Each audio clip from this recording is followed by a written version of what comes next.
everyone, and welcome to Legally Speaking. We've got a slightly new name and we're in a different place, but we are back with the guardian of the laws, Fraser Stewart. And we've got a pretty interesting one to talk about. So let's get on with the show.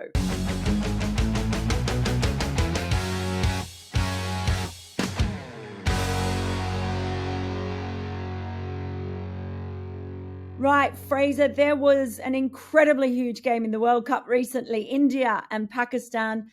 Probably the best T20 match I've ever seen. And it had quite an interesting finish.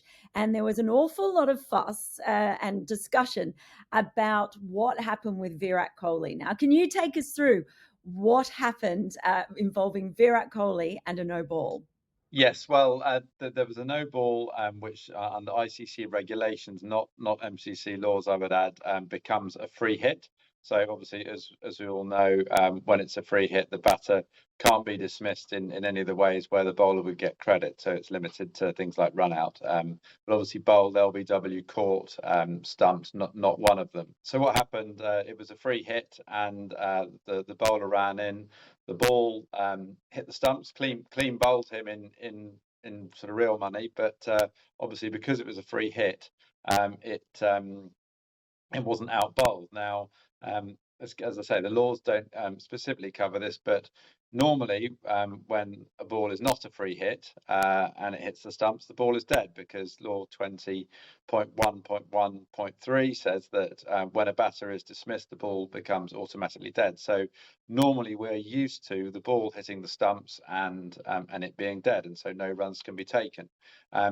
I guess from a laws perspective, where the closest parallel can be drawn is if, in a normal game of cricket where the on-field umpire actually calls no balls rather than waiting for someone upstairs to do it. If a bowler runs in, bowls a no ball, the umpire calls and signals it, as the ball is heading down towards the striker.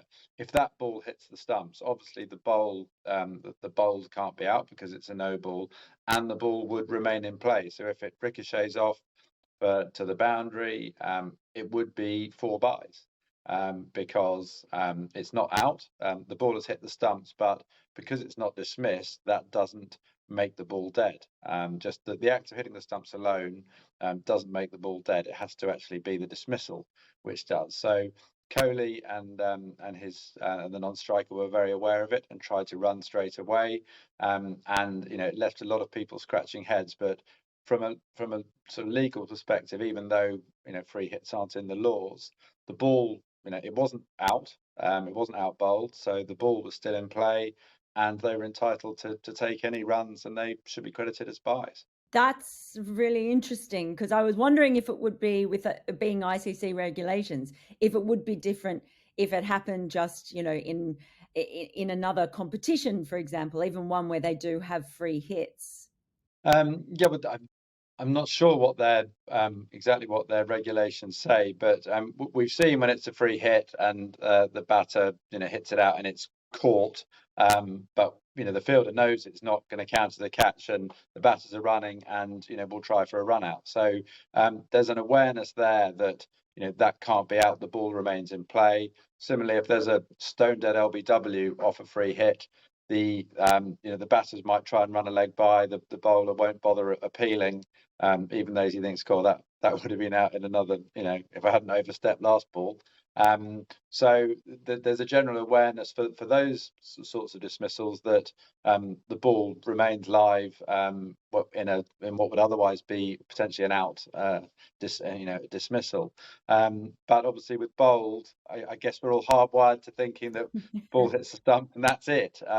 But occasionally, people have been bowled and it's a no ball, and if they're quick thinking enough to take a run, or if the ball, say, goes off to the boundary, it should count as byes.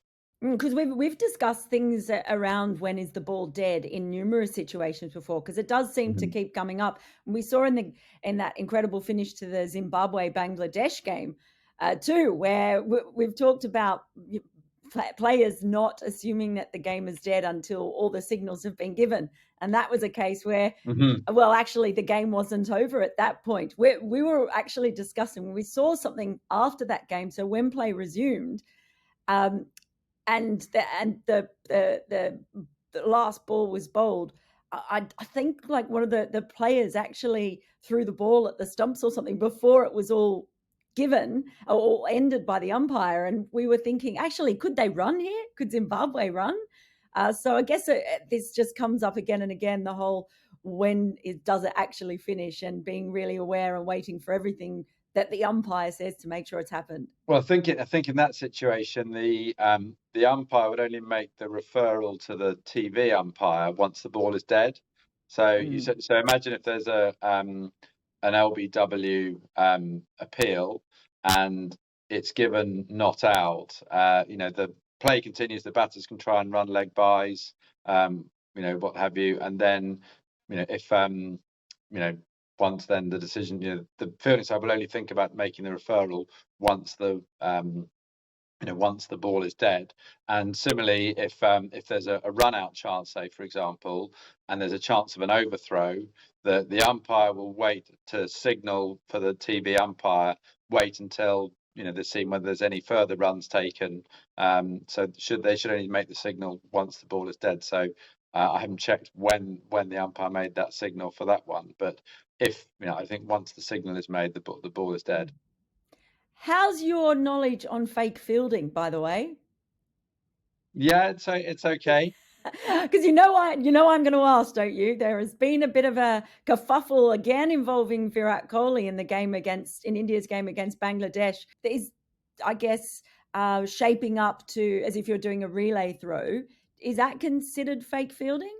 I think it could be. I've only seen it from sort of one angle, so I can't talk too categorically. But the whole point of us putting that law in is the deliberate attempt to deceive the batters. And I haven't seen it from an angle. I couldn't tell how close he was to the ball. I just saw him sort of shaping to throw it. But it could have been out of frustration that he.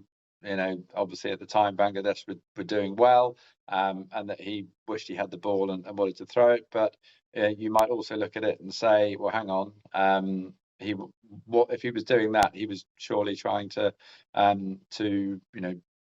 put the batters off or make them think it's going to one end instead of another.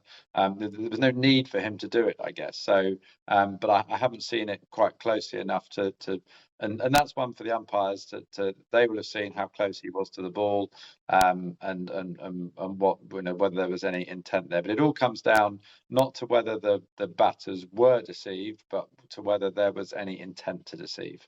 Oh, so that's the most important thing, and I guess we have to hope that the umpires always see that as well. Fraser, thank you so much. There's been so much going on in this World Cup. We're going to keep our eye out. So if you're watching at home and you do see something and you'd like to know more about the law behind us, please do send me a tweet at Melinda Farrell, leave us a comment, and do give us a like and subscribe, because we hope to be back here bringing you a lot more information about the laws with our special guardian. Thank you as ever, Fraser. Don't forget you can go on to the MCC's website as well, where they have a whole heap of resources and e-learning so that you can make sure that you're up to date with all the laws. But until next time, we will leave you to enjoy the World Cup, and we'll see you soon on Legally Speaking.